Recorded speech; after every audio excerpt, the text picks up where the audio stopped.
Hello, hello! Isang magandang araw na naman po sa inyong lahat, aking po mga kaibigan at mga kapatid. Nung kailan lamang po pinag-usapan natin yung pamilya bilang isang basic unit of the society. At doon po sa ating naunang pinag-usapan, nakita rin po natin yung ilan sa mga problema na pinagdadaanan po ng bawat pamilya.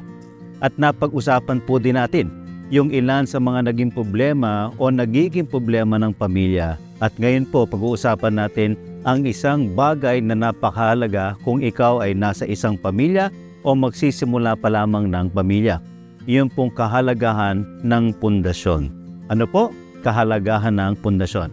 Alam po ninyo, ito ay isang larawan ng napakalaking gusali na for some reason ay gumuho. Ngayon, pag-uusapan po natin, ano kaya ang dahilan bakit ang isang mukhang matibay at malaking gusali na ito ay gumuho? Ano po sa palagay ninyo ang dahilan? Marahil ang lahat po sa atin, sasabihin natin, mahina ang pundasyon. Alam po ninyo, I used to be a contractor. At sa construction business po, kapag ikaw ay gagawa ng bahay, napaka-importante po yung tinatawag na paghahanda. Hindi mo pwedeng sabihin, gusto kong magpagawa ng bahay, pero hindi ka naghahanda, lalo na yung pinansyal, yung magiging cost ng pagpapagawa mo ng bahay. At kasama po rito sa paghahanda, yung pagpaplano. Kinakailangan meron kang maayos, detalyadong pagpaplano dun sa klaseng bahay or gusali na iyong itatayo. At dun sa plano na yon, tinitignan din, lalo ng mga arkitekto at inhinyero, yung tibay ng pundasyon. Dahil sa tibay ng pundasyon, nakasalalay ang buong haligi. Alam ninyo, sa maraming mga nagpapagawa ng bahay, laging pinakamahalaga sa kanila yung itsura o yung aesthetics. Para bang kinakailangan magandang itsura na hindi nakikita yung kahalagahan muna ng pagbibigay focus o pagpapahalaga sa pundasyon ng ugali. Ngayon, anong relevance? Ano ba ang kaugnayan ng paghahanda, ng pagpaplano at pundasyon sa pamilya or maging sa pag-aasawa? Alam ninyo, I'm sure kayo po ay mga nagsipag-aral. Ako din naman po ay nag-aral. Ngayon, kapag nais mong maging isang teacher o maging isang guro, palagay po ninyo, ilan taon ang kinakailangan mong punuin para makapagtapos ka ng magiging guro or teacher? Kinakailangan mo mag-aral ng 4 na taon. Tapos kung ikaw ay nagnanais na maging engineer, kinakailangan mo mag-aral ng 5 taon. Kung ikaw ay nagnanais na maging nurse, kinakailangan mo mag-aral ng ganun din halos 4 na taon. Lawyer, kung ikaw ay mag-aabogado, it will take you about 9 years at ganun din sa doktor. Kinakailangan mo mag-aral ng mga 9 years din. Pero kapag ikaw ay nagtrabaho sa loob ng ilang taon, palagay mo ba ikaw ay magtatrabaho ng habang buhay? Hindi, dahil may tinatawag tayong retirement. Alam ninyo, ito yung nakakalungkot. Kung nais mong maging profesional, bibigyan mo ng oras o panahon ang pag-aaral, kasama yan sa paghahanda. Pero sa pag-aasawa, sa totoo lang, hindi natin sa pinaghahandaan. Kapag naisip natin, mahal kita at mahal mo rin naman ako, siguro panahon na mag-asawa o magsama na tayo. Anong gagawin natin kasama sa paghahanda? Pupunta ka ng LGU at a-attend ka ng marriage seminar. Wala namang masama ron.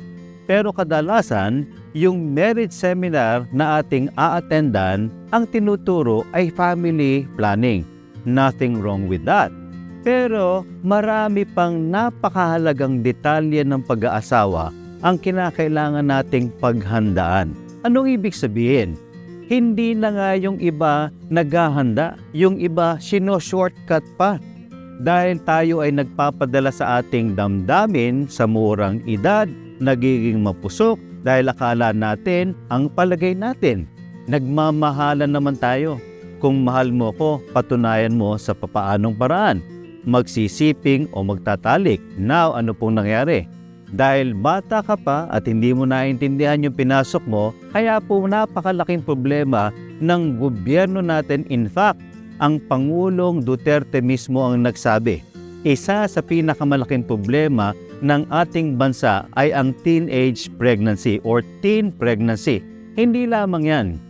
Nung ikaw ay nagsabi ng, "Will you marry me?" Gusto mo nang mag-asawa without really realizing ano ba itong papasukin mo. Now, dito ka nagsasabing, "How I wish and I pray na itong marriage na ito, it will work." Isa sa nagiging batayan ngayon or pamantayan ng mga pag-aasawa ay yung ganda ng kasal. Wala ring masama yon.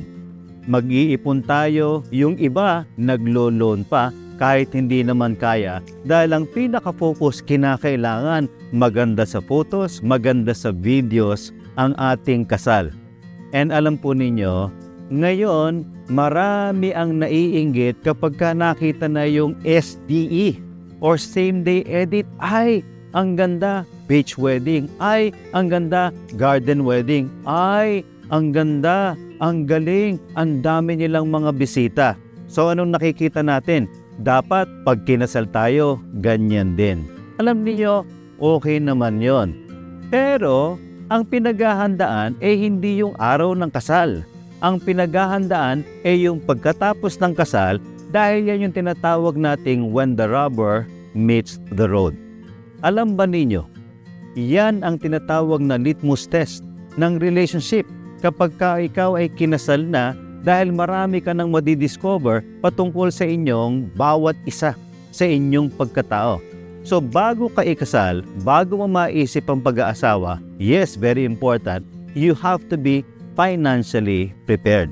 Hindi pwedeng kakasal ka na lang, mangungutang ka pa. O kaya ikakasal ka na lang, ang iniisip mo pa yung gastos pero hindi mo naman kaya. Hindi lang yon. Kinakailangan paghandaan ninyo yung gastos kapag kayo ay nagsama na. Ano pa?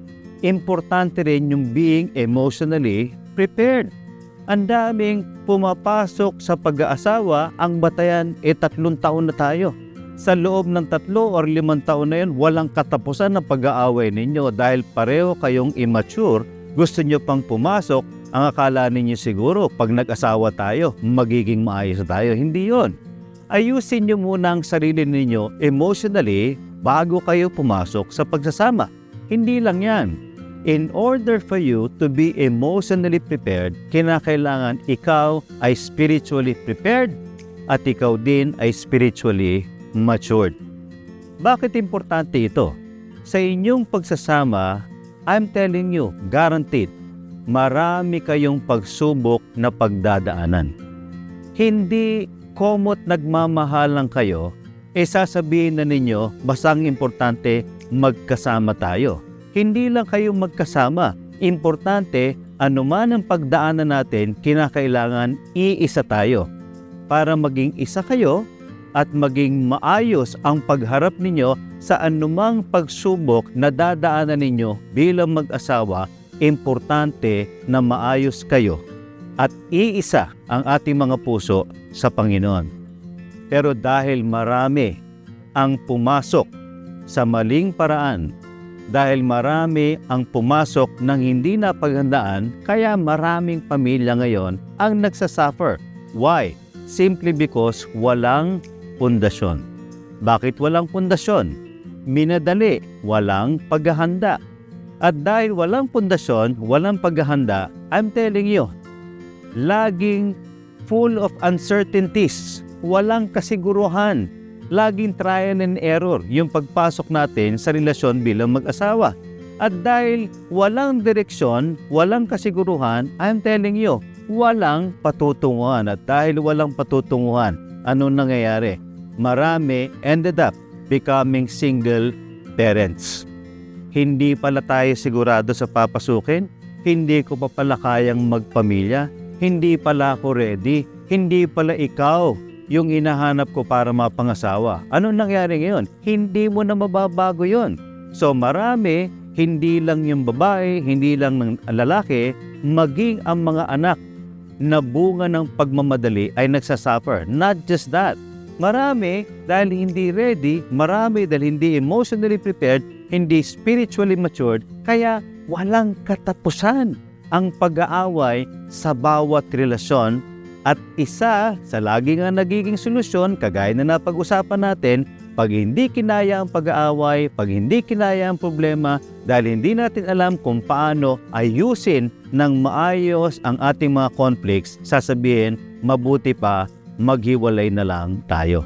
Now, ang tanong, may pag-asa pa ba sa atin? Pwede pa ba kaming maayos kung pumasok na kami ng walang pundasyon, ng walang paghahanda at ngayon ay nasa magulo kaming sitwasyon?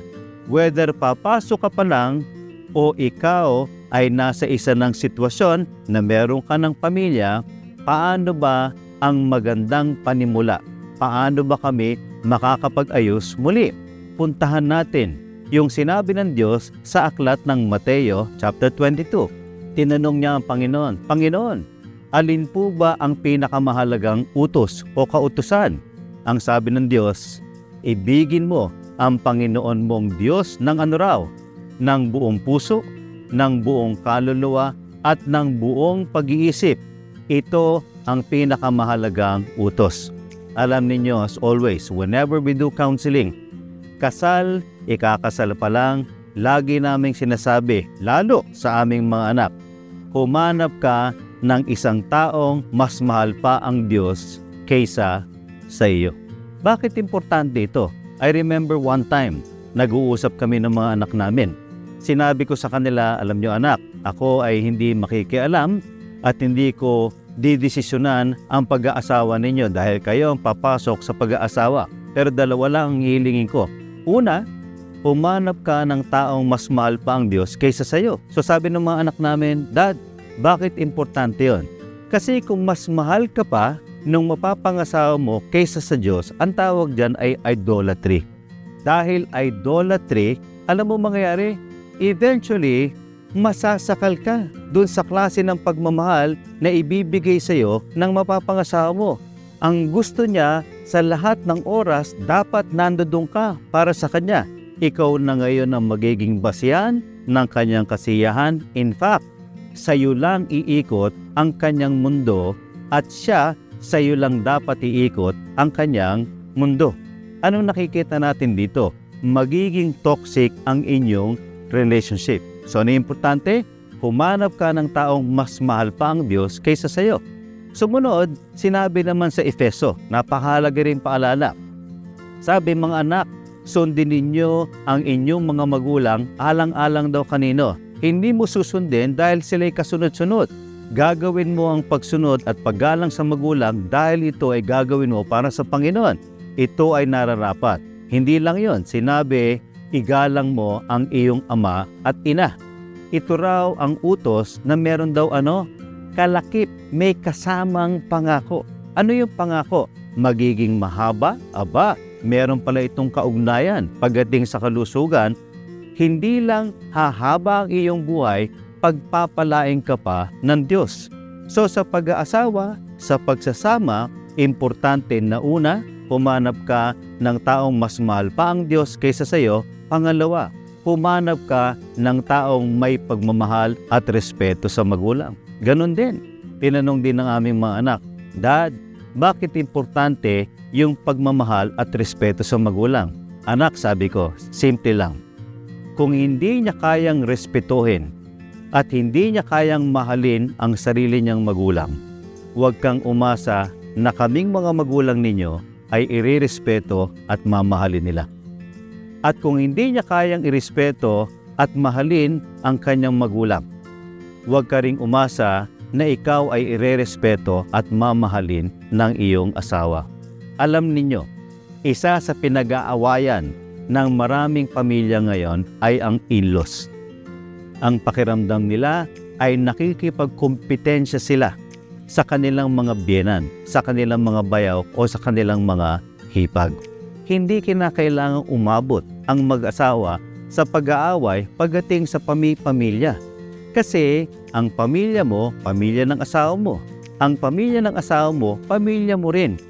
Yung pagrespeto at pagmamahal, hindi mo gagawin dahil iniutos kung hindi ito ay ginagawa dahil sa pagrespeto at pagmamahal sa Diyos. Alam niyo, napakalaking bagay kapag ang relasyon natin ay nakaayon palagi sa disenyo ng Diyos, pagmamahal sa Kanya at pagmamahal sa kapwa. Ang ebidensya sa pagmamahal sa Diyos ay makikita sa paraan ng paikitungo at pagmamahal sa iyong kapwa. Kasama na diyan ang iyong mga in-laws. Ngayon sa ating pinag-usapan, mahalaga rin na ating iproseso sa dalawang importanteng bagay na nabanggit. Paano mo ngayon bibigyan ng score or grado? Una, ang pagmamahal mo o pagmamahal ng asawa mo o nobyo at nobya mo sa ating Panginoon. Mas mahal ba niya ang Diyos kaysa sa iyo? Pangalawa, kung ikaw ay papasok pa lang o ikaw ay nasa sitwasyon na ikaw ay merong pamilya, ano ang gradong ibibigay mo pagdating sa pagmamahal at respeto sa kani-kaniyang mga magulang? Isang magandang paalala para ang ating pamilya ay maging masaya. Pagpalain po kayong muli ng ating Panginoon.